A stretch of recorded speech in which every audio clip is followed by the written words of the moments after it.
19 juin 1944. Le groupe opérationnel 58 avance à 200 milles à l'ouest des îles Mariannes. L'USS Enterprise, l'USS Lexington, l'USS Bunker Hill, l'USS Yorktown et 11 autres porte-avions lancent des Grumman F-6F L4 vers la flotte japonaise qui approche. Le vice-amiral Mark Meacher commande la force aéronavale américaine depuis son navire amiral, le Lexington. 15 porte-avions embarquant, 905 appareils, affrontent la tentative désespérée du Japon impérial d'arrêter l'avancée américaine vers leur territoire national. Ce que les aviateurs navals japonais découvrent ce matin va anéantir leur compréhension du combat aérien. L'enseigne de première classe Sakio Komatsu ajuste sa combinaison de vol dans la salle de repos du porte-avions Taiho à 7h30. Le briefing du matin a insisté sur une force de frappe maximale contre les porte-avions américains repérés à l'est de Guam. Les rapports de renseignement indiquent 15 grands porte-avions opérant en 3 groupes opérationnels au sud-ouest de Saipan. Komatsu se prépare à escorter la seconde vague d'attaque qui promet de porter un coup décisif à la flotte d'invasion américaine. Son appareil emporte un réservoir supplémentaire ventral étendant son rayon d'action à plus de 1600 km, transformant le chasseur agile en plateforme d'escorte à long rayon d'action. La doctrine d'attaque est issue des opérations réussies du Japon en 1941 et 1942. Les frappes aéronavales contre Pearl Harbor, Darwin et Ceylan ont obtenu des résultats dévastateurs grâce à des attaques coordonnées menées par des pilotes expérimentés aux commandes d'appareils supérieurs. Le commandant Minoru Genda développa des tactiques maximisant la manœuvrabilité exceptionnelle et l'avantage de rayon d'action du zéro face à l'opposition alliée. Le concept repose sur l'exploitation de la capacité du zéro à surpasser en virage tout chasseur adverse, tout en conservant une endurance de combat supérieure aux appareils américains. Un pilote habile pouvait dominer les engagements aériens par un positionnement supérieur et une gestion de l'énergie, indépendamment d'un désavantage numérique. Le groupe opérationnel 58 représente le déploiement de porte-avions le plus puissant de l'Amérique depuis le début de la guerre. Les 15 porte-avions comprennent 6 navires de classe Essex déplaçant 27 000 tonnes chacun, avec des ponts d'envol renforcés conçus pour opérer des appareils plus lourds. Cette philosophie de construction diffère fondamentalement des porte-avions japonais, avec leur structure légère optimisée pour une capacité maximale en appareils. Les concepteurs américains priorisent la durabilité et la lutte contre les avaries sur les effectifs purs, acceptant une vitesse réduite en échange d'une survie accrue face aux attaques ennemies. Le F-6F L4 entra en service à la fin de 1943 en réponse directe à l'expérience du combat contre le zéro. Les ingénieurs de Grumman conçurent l'appareil spécifiquement pour contrer les chasseurs japonais, en utilisant les leçons tirées d'exemplaires de zéro capturés et des rapports de pilotes. Le L4 pèse environ 5400 kg à pleine charge. Son moteur Pratt & Whitney R2800, double wasp de 2000 chevaux, procure une vitesse maximale de 610 km/h. La protection blindée comprend 96 kg de plaques d'acier protégeant le pilote, le refroidisseur d'huile et le réservoir d'huile. Des réservoirs de carburant auto-obturants préviennent les incendies catastrophiques causés par les tirs ennemis. 6 mitrailleuses, Browning de calibre .50 avec 400 cartouches par arme, fournissent une puissance de feu surpassant tout armement de chasseurs japonais. La formation japonaise décollant des porte-avions Taiho, Shokaku et Zuikaku comprend 128 appareils approchant le groupe opérationnel 58 par l'ouest à 7300 mètres d'altitude.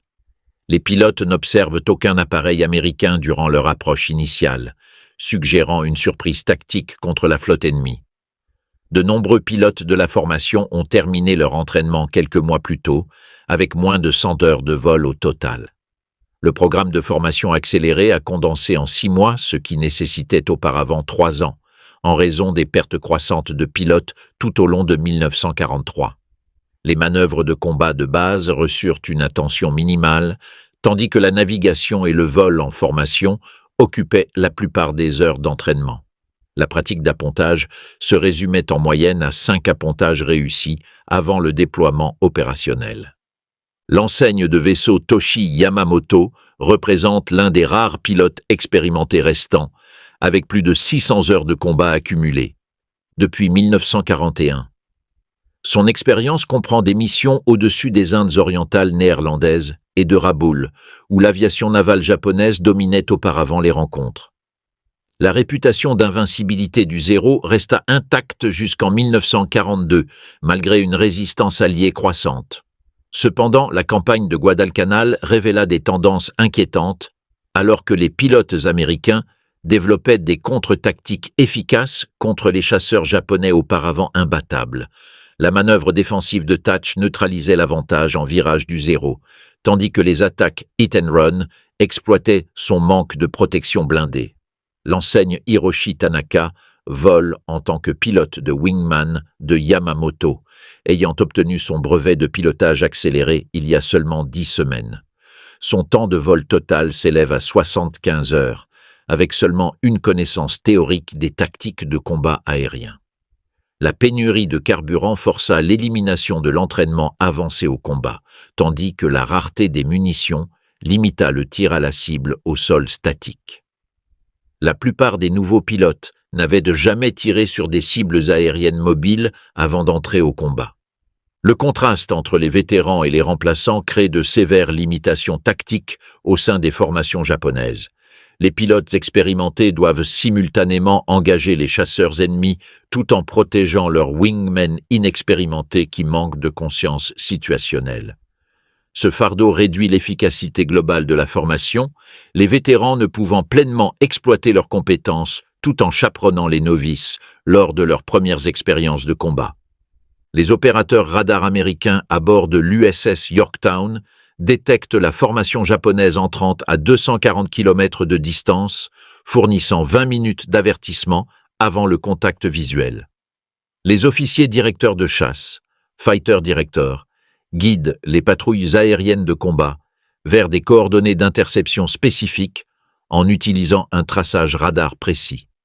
Cet avantage technologique transforme la défense aérienne d'une réaction improvisée en une interception coordonnée avec des avantages d'altitude et de position. Le système de direction de chasse représente une capacité révolutionnaire de commandement et de contrôle développée à travers 2 ans d'expérience au combat. Chaque porte-avions maintient un centre d'information de combat où des officiers formés traquent tous les contacts aériens à l'aide d'écrans radars. Les communications radio relient les directeurs aux chasseurs en vol, fournissant un guidage tactique en temps réel tout au long des engagements. Ce contrôle centralisé maximise l'efficacité défensive en concentrant les chasseurs aux points d'interception optimaux. Le commandant David McCampbell mène la première division du VF-15 depuis l'USS Essex, montant vers le raid entrant à pleine puissance militaire.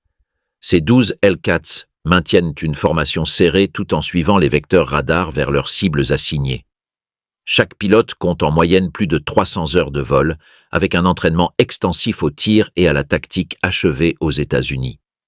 Le programme d'entraînement américain s'étendit considérablement tout au long de 1943, produisant 10 000 nouveaux aviateurs navals par an. Les unités d'entraînement opérationnelles fournissaient 500 heures de vol total, dont 150 heures sur des types d'avions de combat. L'entraînement avancé de chasseurs mettait l'accent sur le tir en déflexion, la gestion de l'énergie et les tactiques d'équipe coordonnées contre des appareils dissemblables simulant les capacités ennemies. La philosophie de conception du Hellcat priorise la survie du pilote à travers des systèmes de protection complets. Des plaques blindées entourent le cockpit, comprenant dossier, appuie-tête et plancher, pour un total de plus de 90 kg. Le pare-brise pare-balles consiste en une verre laminée de 38 mm, capable d'arrêter des balles de 7,7 mm à bout portant. Les réservoirs de carburant auto-obturants utilisent de multiples couches de caoutchouc, qui se dilatent lorsqu'elles sont percées, empêchant les fuites de carburant et les incendies. La cellule robuste résiste à des dommages de combat significatifs tout en maintenant son intégrité structurelle. Des vols d'essai démontrèrent la capacité du Hellcat à absorber de multiples impacts de canons de 20 mm tout en restant contrôlable. Cette durabilité fournit une confiance psychologique, les pilotes sachant que leur appareil peut survivre à des rencontres qui détruiraient les chasseurs ennemis. La formation japonaise rencontre les premiers Hellcats à 09h15, à environ 145 km à l'ouest de Guam. Les chasseurs américains attaquent par le haut et l'arrière en utilisant leur avantage d'altitude pour des passes en piqué à grande vitesse. L'enseigne Tanaka vire à gauche, tentant de provoquer un dépassement, mais le Hellcat suit son virage avec une agilité surprenante, la puissance. Supérieur du chasseur américain lui permet de maintenir un virage soutenu à des vitesses où les commandes du zéro deviennent lourdes et peu réactives. De multiples balles de calibre .50 frappent l'appareil de Tanaka, sectionnant les câbles de commande et perçant les réservoirs de carburant qui s'enflamment immédiatement. Le manque de protection blindée du zéro s'avère catastrophique, les balles perforantes incendiaires pénétrant la fine structure en aluminium. L'appareil de Tanaka explose lorsque les flammes atteignent les réservoirs de carburant dans les ailes, démontrant la vulnérabilité du zéro à une puissance de feu concentrée. Cette destruction choquante contredit tout ce que les pilotes japonais croyaient sur la supériorité au combat de leur avion. L'impact psychologique se propage à travers la formation, alors que les pilotes voient leurs chasseurs détruits avec une apparente facilité. La division du commandant McCampbell exécute des attaques tranchantes coordonnées contre la formation japonaise en utilisant une vitesse et une puissance de feu supérieures. Les Hellcats piquent depuis 8500 mètres, atteignant 725 km/h dans leur passe d'attaque avant de remonter en altitude. Cette approche tactique basée sur l'énergie neutralise l'avantage de manœuvrabilité du zéro tout en exploitant ses caractéristiques de maniabilité médiocre à haute vitesse. Les pilotes japonais tentent des engagements traditionnels en virage, mais ne parviennent pas à forcer les Américains dans des combats tournoyants soutenus. Chaque pilote de Hellcat maintient une discipline énergétique stricte, refusant de s'engager dans des batailles tournantes à basse vitesse où les zéros excellent. Les Américains démontrent un travail d'équipe remarquable, les wingmen protégeant les leaders durant les passes d'attaque tout en maintenant un soutien mutuel tout au long de l'engagement. Cette coordination reflète un entraînement tactique multi-appareil extensif, mettant l'accent sur les tactiques de section et de division plutôt que sur le combat individuel. L'équipement radio robuste du Hellcat permet des communications claires malgré les interférences électromagnétiques de dizaines de transmissions simultanées. Les pilotes japonais luttent avec des systèmes radio inférieurs qui produisent des parasites et des retours, empêchant une coordination tactique efficace. De nombreux pilotes de zéro désactivent complètement leur radio en raison d'interférences constantes, comptant sur les signes manuels et les formations prébriefées. Cette rupture de communication aggrave les désavantages tactiques alors que les formations japonaises se fragmentent sous les attaques américaines coordonnées. Le premier engagement se termine par de sévères pertes japonaises, 12 zéros tombant sous les canons des Hellcats en 8 minutes. Les pilotes américains observent de multiples caractéristiques qui contredisent les estimations de renseignements sur les capacités ennemies. Les chasseurs japonais démontrent un tir médiocre, la plupart des rafales passant inoffensivement derrière les cibles visées. Leurs manœuvres d'évitement suivent des schémas prévisibles suggérant un entraînement au combat inadéquat et un répertoire tactique limité. Plusieurs pilotes japonais abandonnent des positions avantageuses par confusion apparente ou inexpérience, ne parvenant pas à exploiter de brèves opportunités lorsque les Hellcats présentent des aspects vulnérables. L'enseigne de vaisseau Alexander Vrasiu du VF-16 à bord du Lexington intercepte une seconde formation japonaise tentant de percer l'écran de chasse. Sa section de 4 Hellcats engage 12 appareils ennemis avec une efficacité dévastatrice, abattant 6 avions en 8 minutes. Vrasiu n'utilise que 360 cartouches sur sa charge totale de 2400, démontrant l'efficacité de l'entraînement au tir américain. La puissance de feu concentrée des canons de calibre .50 s'avère écrasante contre la structure fragile du zéro. De brèves rafales produisent des dommages catastrophiques immédiats.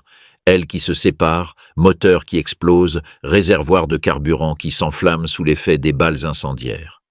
La disparité technologique devient de plus en plus apparente au fur et à mesure que la bataille se développe tout au long de la matinée.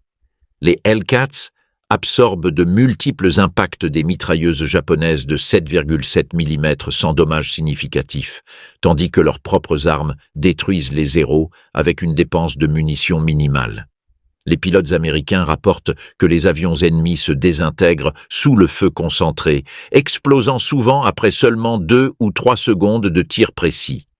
Les canons de 20 mm du Zéro présentent une menace théorique, mais leur faible vitesse initiale et leurs munitions limitées réduisent l'efficacité pratique. La plupart des pilotes japonais épuisent rapidement leurs munitions de canon à cause d'une discipline de tir médiocre, ne leur laissant que des mitrailleuses de calibre léger pour les engagements suivants. Le contrôle de chasse dirigé par radar permet une gestion efficace des vecteurs, alors que les chasseurs américains interceptent plusieurs vagues entrantes. Les officiers directeurs de chasse maintiennent une conscience tactique complète grâce au suivi radar et au rapport des pilotes, positionnant des chasseurs frais au point d'interception optimaux.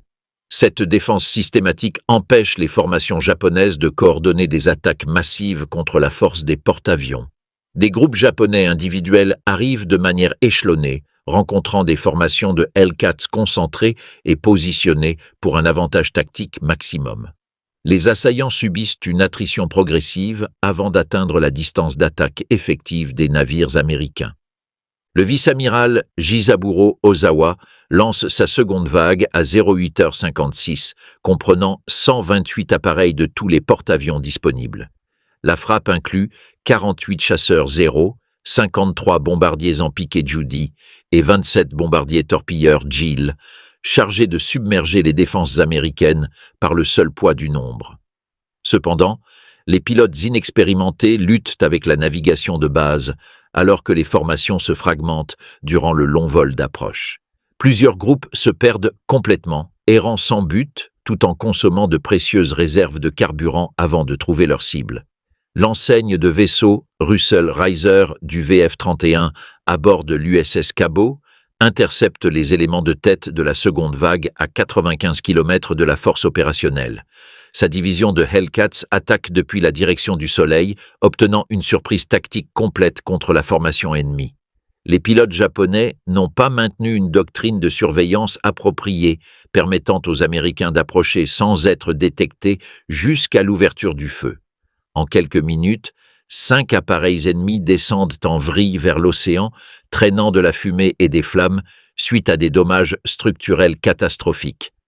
Les avions japonais survivants tentent de poursuivre leur course d'attaque, mais rencontrent des formations successives de Hellcats positionnées à différentes altitudes. Chaque interception américaine suit des schémas similaires, attaques en piqué depuis une altitude supérieure, suivies de remontées vers des positions perchées. Les Hellcats maintiennent un avantage énergétique tout au long des engagements, dictant les termes du combat tout en refusant aux pilotes japonais des opportunités de riposte efficaces. Cette domination tactique reflète des performances d'avions supérieurs combinées à un entraînement extensif à la gestion de l'énergie qui maximise les avantages du Hellcat.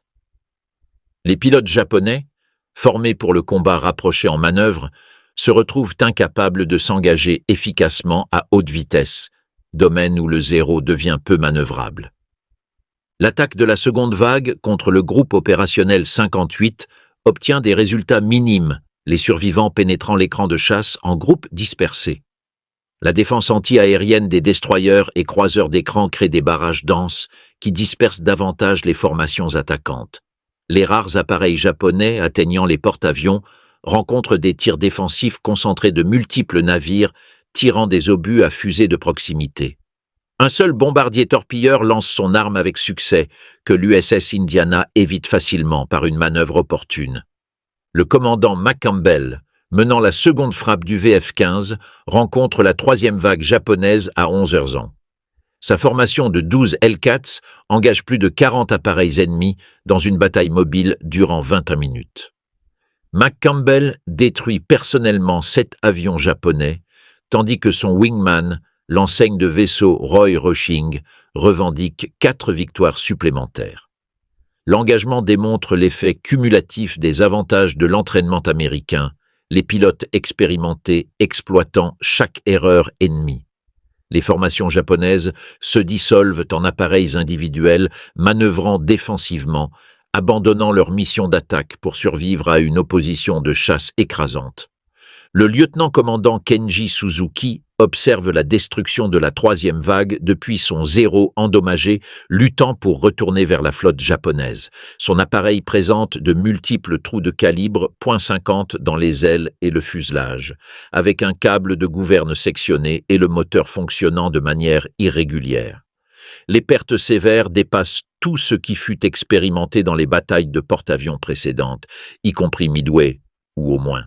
Certains avions attaquèrent avec succès les navires ennemis. Les opérations d'aujourd'hui n'obtiennent pratiquement rien tout en perdant des dizaines d'appareils et des pilotes irremplaçables face aux chasseurs ennemis. L'échec du renseignement devient apparent lorsque les pilotes rentrants rapportent avoir rencontré un tout nouveau chasseur américain aux caractéristiques de performance sans précédent. Les estimations de renseignement précédentes, basées sur des F-4F Wildcats capturés, suggéraient que les chasseurs américains restaient inférieurs aux variantes actualisées du Zero dans tous les paramètres de performance, sauf la vitesse en piqué. La capacité du Hellcat à surpasser en montée, à virer mieux à haute vitesse et à absorber des dommages considérables contredit chaque hypothèse sous-jacente à la planification tactique japonaise. Le chasseur ennemi semble conçu sur mesure pour exploiter chaque faiblesse du Zero tout en neutralisant ses avantages traditionnels. À bord du Taiho, l'amiral Ozawa reçoit des rapports fragmentaires indiquant des pertes catastrophiques parmi les 3 vagues d'attaque. Les pilotes survivants décrivent une opposition de chasse écrasante, les appareils américains apparaissant à toutes les altitudes et directions. Le système défensif coordonné empêche la concentration des forces attaquantes tout en réalisant une attrition disproportionnée contre les formations japonaises. Les interceptions radio suggèrent que les pertes américaines restent minimes malgré l'engagement de nombres supérieurs d'avions japonais tout au long des opérations matinales. Les officiers des opérations aériennes à bord des porte-avions japonais comptabilisent les pertes montantes alors que les avions ne reviennent pas de leur mission. La première vague avait lancé 69 appareils, mais seulement 27 revinrent à leur porte-avions, beaucoup portant des dommages de combat significatifs. La seconde vague souffre encore plus, avec à peine un tiers des 128 appareils survivants au barrage de chasseurs américains. Ces pertes représentent non seulement des avions, mais des pilotes irremplaçables dont la formation nécessitait des années de développement en temps de paix. Les implications s'étendent au-delà de la défaite tactique immédiate jusqu'à l'effondrement stratégique des capacités de l'aviation navale japonaise. Les pilotes rentrants présentent des signes de traumatisme psychologique sévères suite à leur rencontre avec les chasseurs américains. Les jeunes aviateurs diplômés il y a seulement quelques semaines décrivent la terreur et l'impuissance face à un ennemi qui semble invulnérable à leurs attaques. Leurs mitrailleuses de 7,7 mm semblent complètement inefficaces, tandis que les calibres .50 américains déchirent leurs avions avec une efficacité dévastatrice. Le mythe de l'invincibilité du Zero se brise complètement alors que les pilotes voient leurs camarades d'escadrille détruits sans possibilité de résistance efficace. Les pilotes vétérans comme Yamamoto luttent pour comprendre le renversement de la supériorité aérienne dont ils jouissaient durant les premières années de la guerre. Les méthodes tactiques développées à travers les campagnes réussies en Chine, en Asie du Sud-Est et dans le Pacifique ne fonctionnent plus contre ce nouveau chasseur américain. Des années d'expérience de combat deviennent insignifiantes lorsque l'ennemi refuse l'engagement dans des conditions où les pilotes japonais excellent. Les fondations psychologiques de l'aviation navale japonaise, construites sur la supériorité technique et la compétence des pilotes, s'effondrent en l'espace d'un seul matin de combat. Le moral à bord des porte-avions japonais chute alors que les équipes de maintenance comptent les places de parking vides, là où des avions auraient dû revenir.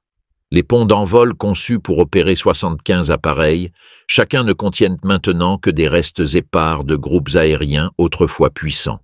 Les mécaniciens et armuriers qui préparaient les avions pour les frappes du matin restent inactifs, sans machine à entretenir ni armes à charger. La dimension humaine de la défaite devient apparente alors que des amis et camarades d'escadrille ne reviennent pas de ce qui promettait d'être une victoire décisive. L'amiral Ozawa contemple les implications de continuer les opérations avec des groupes aériens drastiquement réduits. La quatrième vague de 82 appareils est préparée pour le lancement, mais les rapports de reconnaissance indiquent que les porte-avions américains maintiennent une capacité de combat complète malgré 3 attaques massives. Le sacrifice de pilotes et d'appareils supplémentaires semble inutile face à un ennemi qui démontre une supériorité tactique et technique écrasante. Pourtant, un retrait abandonne la garnison de Seppan et reconnaît la défaite dans ce que les planificateurs japonais considéraient comme la bataille décisive pour la suprématie du Pacifique.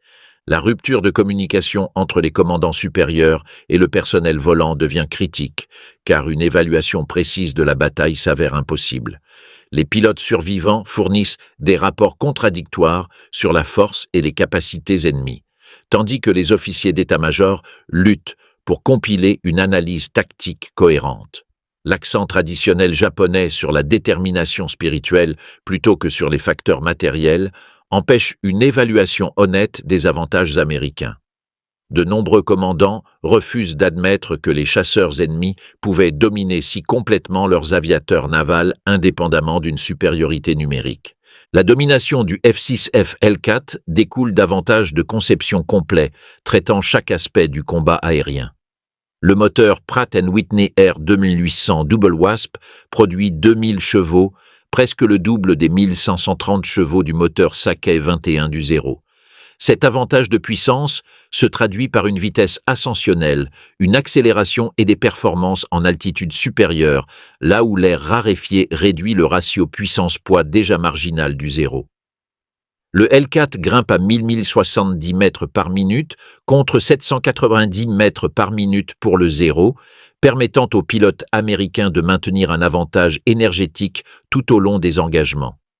L'armement du L4, 6 mitrailleuses Browning de calibre .50 avec une dotation généreuse de 400 cartouches par arme, fournit une puissance de feu dévastatrice avec d'excellentes caractéristiques balistiques. Chaque arme tire 850 coups par minute avec une vitesse initiale de 885 mètres par seconde, maintenant une trajectoire plate et un pouvoir d'arrêt aux distances de combat. La puissance de feu totale dépasse les 100 coups par seconde de munitions perforantes à incendiaires, capables de pénétrer les blocs moteurs et d'enflammer les réservoirs de carburant. L'approvisionnement en munitions permet 30 secondes de tir soutenu, offrant de multiples opportunités d'engagement sans souci de conservation des munitions. L'armement du Zero combine 2 canons type 99 de 20 mm avec 2 mitrailleuses type 97 de 7,7 mm, présentant des avantages théoriques de puissance de feu via les obus explosifs des canons. Cependant, la faible vitesse initiale du canon, 750 mètres par seconde, crée une chute de trajectoire significative nécessitant des points de visée différents de ceux des mitrailleuses. Des munitions limitées à 60 obus par canon forcent les pilotes à économiser leurs tirs, réduisant le taux de feu pratique durant les engagements prolongés. Les mitrailleuses de 7,7 mm manquent de pouvoir d'arrêt contre les chasseurs américains blindés et leurs 700 cartouches par arme ne peuvent compenser leur capacité de pénétration inadéquate. La technologie radar américaine fournit des avantages tactiques décisifs grâce à des capacités de veille avancées et de direction de chasse. Le radar de recherche aérienne SK détecte les avions à 160 km de portée, tandis que le radar de mesure d'altitude SM détermine l'altitude avec une précision de 150 mètres.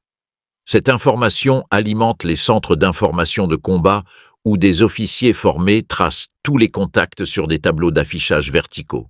Les officiers directeurs de chasse guident les chasseurs de défense en utilisant un équipement radio VHF fournissant des communications claires malgré les interférences atmosphériques. Le système intégré transforme la défense aérienne d'une initiative de pilote individuel en opération tactique coordonnée, maximisant l'efficacité défensive. Les porte-avions japonais manquent de systèmes radars efficaces, la plupart des navires comptant sur l'observation visuelle pour la coordination de la défense aérienne. Le radar de recherche aérienne type 21, installé sur certains porte-avions, ne fournit qu'une portée de détection de 95 km avec une fiabilité médiocre et de fréquents faux contacts. Sans capacité de mesure d'altitude ou de direction de chasse intégrée, les patrouilles aériennes de combat japonaises opèrent indépendamment en utilisant la doctrine tactique d'avant-guerre. L'absence de contrôle centralisé empêche une allocation efficace des chasseurs contre de multiples raids entrants tout en limitant la flexibilité tactique durant les engagements. Fin 1944, un nouveau pilote de la marine japonaise obtient son diplôme avec seulement 40 heures de vol, tandis que son adversaire américain en compte au moins 525. Les pilotes américains bénéficient en moyenne d'un entraînement extensif au tir avec des caméras de tir enregistrant la précision durant des combats simulés.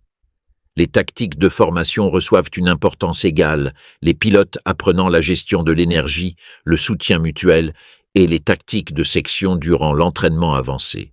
Les unités d'entraînement opérationnel fournissent une préparation au combat réaliste en utilisant des instructeurs expérimentés en rotation depuis les escadrilles de première ligne. Les pilotes de remplacement japonais totalisent en moyenne juste 100 heures de vol avec un entraînement au combat minimal avant leur déploiement opérationnel. La pénurie de carburant force le recours à l'instruction au sol et à des heures de vol limitées sur des avions d'entraînement obsolètes. La plupart des pilotes ne tirent jamais sur des cibles aériennes mobiles avant d'entrer au combat, tandis que le vol en formation met l'accent sur la précision de parade plutôt que sur la flexibilité tactique. Le programme de formation abrégé élimine la voltige, le vol aux instruments et les opérations de nuit, considérés comme essentiels dans le curriculum d'avant-guerre.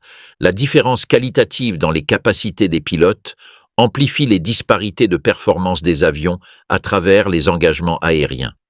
La quatrième vague japonaise est lancée malgré les preuves croissantes de pertes catastrophiques parmi les frappes précédentes. L'amiral Ozawa engage ses 82 appareils restants, espérant infliger quelques dégâts aux porte-avions américains avant de se retirer vers l'ouest. Cependant, ces appareils rencontrent une opposition de chasse encore plus intense alors que les porte-avions américains récupèrent, ravitaillent et relancent leurs patrouilles aériennes de combat. La destruction systématique se poursuit avec une précision mécanique alors que des Hellcats positionnés à plusieurs altitudes engagent chaque groupe entrant. À 14h30, des avions de recherche américains localisent la flotte japonaise à 440 km au nord-ouest du groupe opérationnel 58. L'amiral Meacher lance une frappe d'effort maximum de 216 appareils malgré la distance extrême nécessitant une gestion minutieuse du carburant. La frappe américaine comprend 85 chasseurs Hellcat, démontrant une capacité offensive au-delà des rôles de défense de flotte pure. Alors que les porte-avions japonais luttent pour maintenir des patrouilles défensives minimales avec les avions survivants, les porte-avions américains déploient une puissance offensive écrasante. Le renversement de rôle, du succès défensif du matin aux opérations offensives de l'après-midi, met en lumière la supériorité opérationnelle américaine. La frappe américaine trouve les porte-avions japonais pratiquement sans défense, avec seulement 35 chasseurs opérationnels restant sur plus de 400 appareils disponibles ce matin-là. Les chasseurs Hellcat balayent l'opposition symbolique, tandis que les bombardiers en piqué et les avions torpilleurs attaquent sans interférence significative. Le porte-avions Iyo coule après de multiples impacts de torpilles, tandis que le Zuikaku et le Chiyoda subissent des dommages sévères suite à des frappes de bombes. La défense anti-aérienne japonaise s'avère inefficace contre des attaques coordonnées menées avec détermination par des pilotes américains expérimentés. Le vol de retour a lieu après le coucher du soleil, créant des défis de navigation alors que les pilotes luttent pour localiser leur porte-avions dans l'obscurité. L'amiral Meacher prend la décision sans précédent d'illuminer ses porte-avions malgré la menace sous-marine, allumant les projecteurs et les feux de pont pour guider les avions rentrants. Ce risque calculé priorise la récupération des équipages aériens sur la sécurité des navires, démontrant la confiance américaine dans leur position tactique. Malgré la perte de 80 appareils à cause de l'épuisement du carburant et d'accidents d'atterrissage de nuit, la récupération du personnel atteint 85% alors que les destroyers repêchent les pilotes dans l'eau. Le rythme opérationnel continue alors que les porte-avions se préparent pour des recherches à l'aube afin de localiser la flotte japonaise en retraite. La retraite de l'amiral Ozawa reconnaît une défaite complète avec seulement 35 appareils opérationnels restants sur les 430 embarqués ce matin-là. La flotte japonaise qui entra dans la bataille en espérant une victoire décisive se retire sans avoir rien accompli, sinon confirmé la suprématie aérienne américaine. Le ratio de pertes dépasse 10-1 en faveur des forces américaines, l'aviation navale japonaise étant effectivement éliminée en tant que force offensive. Les implications s'étendent au-delà de la défaite tactique immédiate, car le Japon manque de ressources pour reconstruire ses groupes aériens de porte-avions avant que les forces américaines n'approchent les îles de la métropole. La bataille de la mer des Philippines démontre qu'une supériorité technologique combinée à un entraînement supérieur peut complètement annuler la doctrine tactique ennemie, indépendamment de la détermination ou de l'expérience. L'aviation navale japonaise bâtit sa réputation sur des avions supérieurs et des pilotes extrêmement entraînés, remportant des victoires décisives tout au long de la période 1941-1942. Le chasseur Zéro domina tout adversaire grâce à une manœuvrabilité et un rayon d'action exceptionnel, tandis que les pilotes accumulaient de l'expérience au combat à travers de multiples campagnes. Cette combinaison créa une suprématie psychologique où les pilotes alliés abordèrent le combat en s'attendant à la défaite face aux chasseurs japonais. L'introduction du Hellcat inverse complètement cette dynamique grâce à une conception sur mesure, contrant spécifiquement les avantages japonais. Les concepteurs américains acceptèrent les pénalités de poids pour le blindage et les réservoirs auto-obturants, créant un avion qui survit à des dommages, qui détruisaient instantanément les Zéros. Le moteur puissant fournit des marges de performance permettant aux pilotes de dicter les termes de l'engagement tout en évitant les situations où les Zéros excellent. La puissance de feu massive des canons de calibre .50 submerge les structures d'avions japonais conçus pour un poids minimum plutôt qu'une résistance aux dommages de combat. L'expansion des systèmes d'entraînement américains démontre le triomphe de la guerre à l'ère industrielle sur la tradition artisanale. Alors que le Japon luttait pour entraîner des centaines de pilotes de remplacement en utilisant des programmes abrégés, l'Amérique en forma des milliers en utilisant un curriculum systématique développé à travers l'analyse opérationnelle.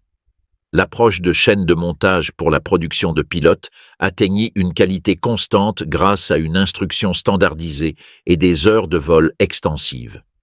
Chaque pilote américain représentait un composant interchangeable dans le système d'aviation navale plutôt qu'un individu irremplaçable dont la perte paralysait l'efficacité de l'unité.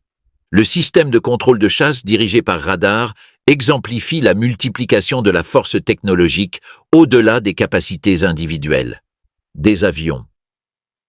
La capacité à positionner les chasseurs de manière optimale avant le contact visuel neutralise la surprise tactique japonaise, tout en maximisant l'efficacité défensive. Cette approche systématique de la défense aérienne transforme les groupes de porte-avions de cibles vulnérables en forteresses presque imprenables contre les attaques aériennes conventionnelles. L'intégration des capteurs, des communications et des fonctions de commandement crée des capacités synergiques dépassant la somme des composants individuels. L'échec de la doctrine navale japonaise à s'adapter aux circonstances changeantes s'avère fatal lorsque les hypothèses d'avant-guerre rencontrent la réalité du temps de guerre. L'accent mis sur les opérations offensives utilisant l'aviation embarquée pour obtenir une victoire décisive en un seul engagement devient hors de propos face à un ennemi qui refuse ces termes. Les forces américaines acceptent une attrition graduelle à travers des opérations soutenues plutôt que de rechercher des batailles décisives pour la suprématie de théâtre. Cette patience opérationnelle combinée à une supériorité industrielle garantit une victoire éventuelle indépendamment des résultats d'engagements individuels. Le coût humain s'étend au-delà des avions et des pilotes jusqu'au savoir institutionnel accumulé à travers des années d'entraînement et d'expérience de combat. Les aviateurs navals japonais d'avant-guerre représentaient un corps d'élite dont les compétences nécessitaient un développement extensif à travers une sélection et un entraînement rigoureux. Leur perte ne peut être remplacée par des programmes de guerre abrégés qui produisent des pilotes avec une compétence minimale plutôt que l'excellence. Le déclin qualitatif s'auto-renforce alors que les pilotes inexpérimentés subissent des pertes disproportionnées, dégradant davantage l'efficacité globale de la force. Le groupe opérationnel 58 continue ses opérations au large de Saipan, malgré les tentatives japonaises de perturber l'invasion via l'aviation embarquée. La matinée du 20 juin apporte de nouvelles recherches pour la flotte japonaise en retraite, tout en maintenant des patrouilles défensives contre de potentielles attaques basées à terre. Les pilotes américains, ayant survécu au combat de la veille, le décrivent comme « juste comme un tir au dindon d'antan », donnant à la bataille son surnom durable. Le terme capture à la fois la nature disproportionnée du combat aérien et l'efficacité mécanique de la destruction des avions japonais. Le décompte final révèle l'échelle catastrophique de la défaite japonaise. 445 avions détruits, dont 395 avions embarqués et environ 50 avions basés à terre. Les pertes américaines totales s'élèvent à 123 appareils, dont 80 tombés à cause d'accidents opérationnels plutôt que d'actions ennemies. Seulement 43 avions américains tombent sous les tirs des chasseurs et de la défense anti-aérienne japonaise durant les 2 jours de combat aérien intense. Le ratio d'échange de 10-1 dépasse toute bataille de porte-avions précédente, y compris la victoire américaine décisive à Midway. Plus significativement, le Japon perd plus de 400 pilotes, dont des instructeurs rappelaient des unités d'entraînement représentant le dernier réservoir d'aviateurs navals expérimentés. Le rapport de l'amiral Ozawa, au quartier général de la flotte combinée, reconnaît la destruction effective de l'aviation embarquée japonaise en tant que force offensive. Les porte-avions survivants possèdent des navires et des avions, mais manquent de pilotes entraînés capables de conduire des opérations efficaces contre les forces américaines. La flotte mobile qui appareilla en espérant une victoire décisive retourne n'ayant démontré que la suprématie aérienne américaine. Les implications stratégiques deviennent apparentes alors que les forces américaines continuent d'avancer vers le Japon sans opposition aérienne significative de la marine impériale. La révolution technologique dans la guerre navale démontrée en mer des Philippines influence le développement de l'aviation d'après-guerre dans le monde entier. L'intégration du radar, des communications et du contrôle de chasse établit des modèles suivis par chaque marine majeure recherchant une capacité d'aviation embarquée.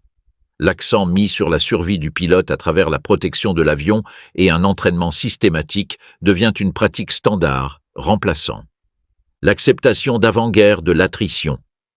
Le Hellcat lui-même continue de servir durant la guerre de Corée, adapté pour des missions d'attaque au sol qui exploitent sa construction robuste et son armement lourd. La supériorité industrielle américaine s'avère finalement décisive à travers des avantages de quantité et de qualité qui submergent les forces japonaises indépendamment de l'innovation tactique ou du courage individuel. La capacité à produire des milliers d'avions mensuellement tout en formant des pilotes pour les opérer efficacement crée une supériorité numérique insurmontable.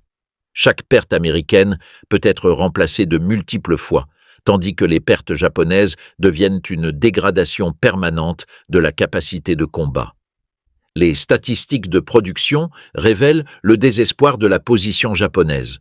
L'Amérique produit 96 000 avions en 1944, tandis que le Japon n'en gère que 28 000 malgré une mobilisation nationale totale. Le Hellcat obtient le plus haut ratio de victoires de tout chasseur américain avec 5 223 victoires confirmées contre 270 pertes en combat aérien.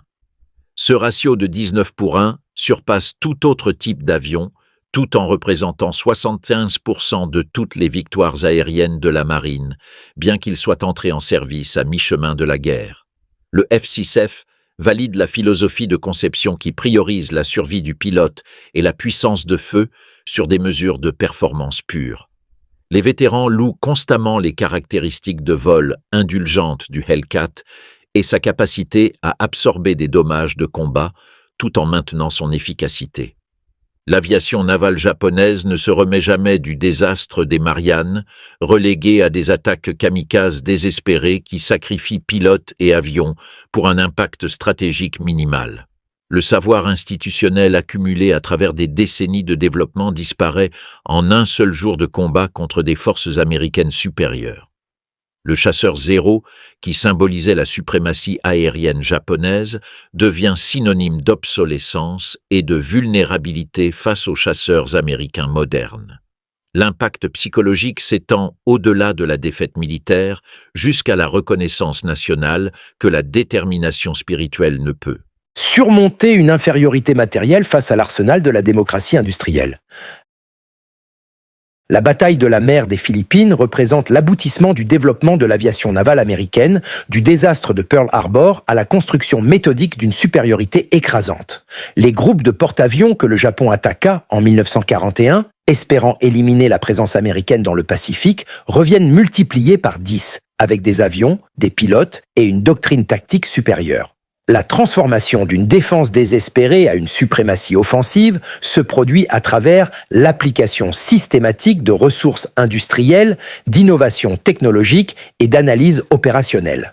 Le chasseur Hellcat incarne cette évolution, passant d'une réponse réactive à l'initiative japonaise à une domination délibérée grâce à une conception et un emploi supérieur.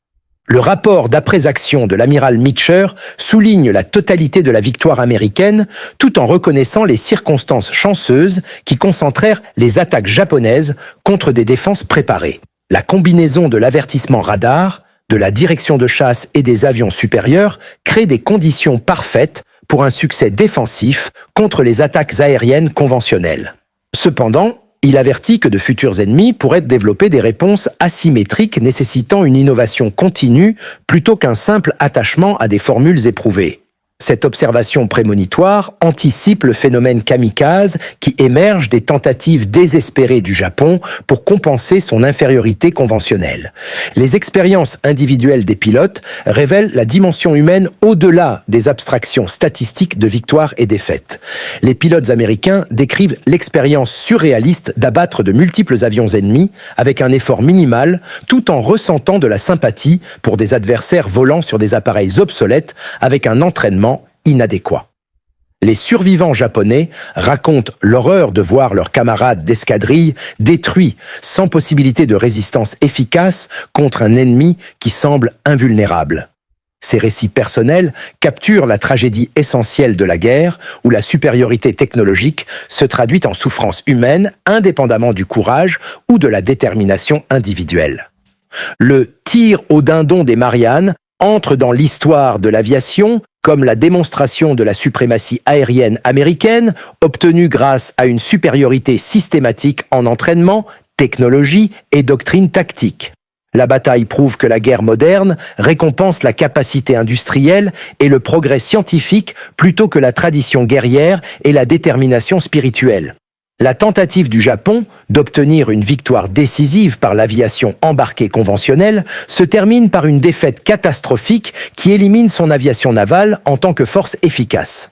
La marine impériale, qui dominait le Pacifique, en 1942, devient incapable d'opérations offensives significatives en juin 1944. Les conséquences stratégiques s'étendent au-delà de la défaite militaire immédiate jusqu'à une réévaluation fondamentale de la nature de la guerre à l'ère industrielle. Le commandement militaire japonais doit affronter la réalité que sa nation manque des ressources pour rivaliser avec la capacité de production américaine, indépendamment de l'innovation tactique. La décision de continuer à se battre malgré la certitude mathématique de la défaite reflète une incapacité culturelle à accepter la reddition plutôt qu'un calcul stratégique rationnel. Le phénomène kamikaze émerge de cette dissonance cognitive entre accepter l'inévitabilité de la défaite tout en refusant ses implications. Le naufrage des porte-avions Shokaku et Taiho par des sous-marins américains le 19 juin aggrave la défaite aérienne par des pertes de plateformes irremplaçables. Le Shokaku, vétéran de Pearl Harbor et de toutes les grandes batailles de porte-avions sauf Midway, succombe aux torpilles de l'USS Kavala lors du ravitaillement en carburant des avions. Le Taiho, le plus récent et le plus avancé des porte-avions japonais avec un pont d'envol blindé, coule suite à un seul impact de torpille qui cause des explosions de vapeur catastrophiques. Ces pertes éliminent non seulement des navires, mais l'expérience institutionnelle de leurs équipages qui ne peuvent être remplacés avant la fin de la guerre. Les avantages technologiques et d'entraînement démontrés lors du tir au dindon des Mariannes établissent des modèles qui continuent tout au long du reste de la guerre du Pacifique. Les forces américaines avancent inexorablement vers le Japon, tandis que les forces japonaises tentent des mesures défensives de plus en plus désespérées, sans succès significatif. Les groupes de porte-avions qui semblaient vulnérables aux attaques japonaises en 1941 deviennent des instruments imparables de projection de puissance américaine en 1944. La transformation d'une réponse défensive à une suprématie offensive se produit à travers l'application méthodique des avantages de la démocratie industrielle contre les limitations des autocraties militaires. Les lendemains de la bataille voient pour les porte-avions américains continuer leurs opérations au large de Saipan, tandis que les survivants japonais se retirent vers des mouillages au-delà de la portée des avions américains. L'invasion procède sans interférence significative de l'aviation navale japonaise, qui cesse d'exister en tant que force efficace. Les aérodromes de Saipan, Tinian et Guam, accueillant bientôt les bombardiers B-29, qui amène le bombardement stratégique jusqu'aux îles de la métropole japonaise. La bataille de porte-avions destinée à empêcher ce résultat confirme à la place la capacité américaine à projeter sa puissance partout où sa stratégie nationale l'exige, indépendamment de l'opposition japonaise. Les vétérans de la bataille de la mer des Philippines se souviennent de la matinée du 19 juin 1944 comme du jour où l'aviation navale américaine obtint une suprématie incontestée sur ses adversaires japonais. Les mois de préparation, d'entraînement et de développement technologique culminent en quelques heures de combats aériens qui éliminent la capacité offensive de l'aviation embarquée japonaise. Le chasseur Hellcat se prouve comme l'arme qui transforme les porte-avions américains de cibles vulnérables en instruments dominants de puissance navale. Les pilotes qui volent sur ces appareils démontrent qu'un entraînement systématique peut produire des aviateurs compétents en quantité, submergeant des adversaires d'élite par une supériorité numérique et qualitative.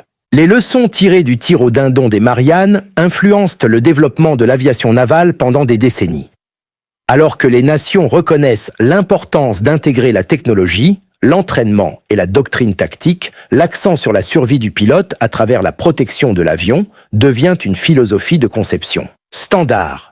Tandis que le contrôle de chasse dirigé par radar établit des modèles pour la défense aérienne de flotte, la victoire américaine démontre que la capacité de production industrielle combinée à l'innovation technologique crée une supériorité militaire que les vertus militaires traditionnelles ne peuvent surmonter. La bataille se dresse comme un témoignage de la capacité de la démocratie à mobiliser des ressources efficacement contre l'agression autoritaire lorsque la survie nationale exige un engagement total. Le coût humain, mesuré en vies japonaises perdues lors d'attaques futiles contre des forces américaines supérieures, représente la tragédie essentielle de la guerre, où le courage ne peut surmonter un désavantage matériel. De jeunes pilotes japonais qui rêvaient de gloire en défendant leur patrie meurent à la place dans des avions obsolètes submergés par un ennemi qu'ils ne peuvent affronter efficacement. Leur sacrifice n'atteint rien au-delà de démontrer la supériorité américaine tout en épuisant le dernier réservoir d'aviateurs entraînés du Japon. La culpabilité du survivant vécue par les pilotes qui reviennent de missions où leurs camarades d'escadrille périssent devient une caractéristique définissante de la période finale de l'aviation navale japonaise. Le succès du F-6F Hellcat valide la philosophie de conception qui priorise la survie du pilote et une performance constante sur une capacité exceptionnelle nécessitant une habileté exceptionnelle. Des pilotes américains moyens obtiennent des résultats extraordinaires aux commandes d'avions qui pardonnent les erreurs tout en délivrant une puissance de feu dévastatrice contre des adversaires fragiles. Le zéro, qui exige la perfection de ses pilotes tout en n'offrant aucune marge d'erreur, devient un handicap lorsque les pilotes manquent d'un entraînement extensif et d'expérience au combat.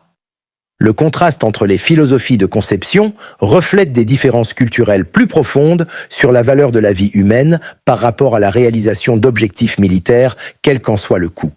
La bataille de la mer des Philippines marque la fin de l'aviation embarquée en tant que compétition équilibrée entre des forces opposées avec des avantages complémentaires. La supériorité technologique et d'entraînement américaine crée des conditions où le combat devient une exécution plutôt qu'une contestation, les résultats étant déterminés avant même que l'engagement ne commence.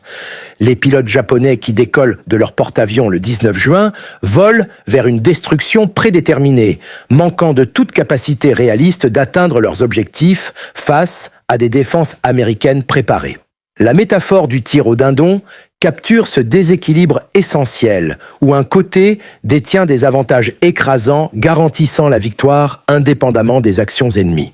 Les implications stratégiques du tir au dindon des Mariannes s'étendent tout au long du reste de la guerre du Pacifique, le Japon ne pouvant reconstruire sa capacité d'aviation embarquée avant sa défaite finale. Les pilotes perdus durant un seul matin de combat représentent des années d'investissement en formation qui ne peuvent être remplacés par des programmes abrégés produisant des remplaçants à peine compétents. Le savoir institutionnel accumulé à travers des décennies disparaît lorsque les pilotes expérimentés meurent sans avoir l'opportunité de transférer leurs compétences à la génération suivante. L'effondrement qualitatif devient irréversible alors que les pilotes inexpérimentés subissent des pertes disproportionnées dans les opérations suivantes, dégradant encore davantage l'efficacité globale. La matinée du 19 juin 1944 assiste à la destruction de l'aviation navale japonaise en tant que force militaire efficace à travers une démonstration systématique de la supériorité américaine. Le chasseur F-6F L4 sert d'instrument principal de cette victoire, combinant une conception protectrice, un armement puissant et des performances supérieures dans un avion que des pilotes moyens peuvent employer efficacement. L'intégration de l'avertissement radar, de la direction de chasse et de tactiques coordonnées crée une efficacité défensive qui submerge les attaques japonaises indépendamment de la détermination ou de l'innovation tactique. La bataille prouve que l'arsenal de la démocratie industrielle peut produire une supériorité militaire à travers l'application méthodique d'avantages technologiques et d'entraînement contre des adversaires militaires traditionnels qui comptent sur des facteurs spirituels pour surmonter des désavantages matériels. Le tir au dindon des Mariannes entre dans l'histoire comme le moment décisif où l'aviation navale américaine obtint une suprématie qui continua jusqu'à la conclusion de la guerre du Pacifique. Les porte-avions japonais qui projetaient autrefois leur puissance à travers le Pacifique deviennent des cibles flottantes pour les avions américains qu'ils ne peuvent efficacement opposer. La transformation de la vulnérabilité de Pearl Harbor à la domination de la mer des Philippines démontre la capacité de régénération militaire de la démocratie face à des menaces existentielles. La bataille se dresse comme la preuve que l'arsenal de la liberté, correctement mobilisé et dirigé, peut vaincre l'agression indépendamment des avantages initiaux détenus par des adversaires autoritaires qui confondent une supériorité temporaire avec une domination permanente.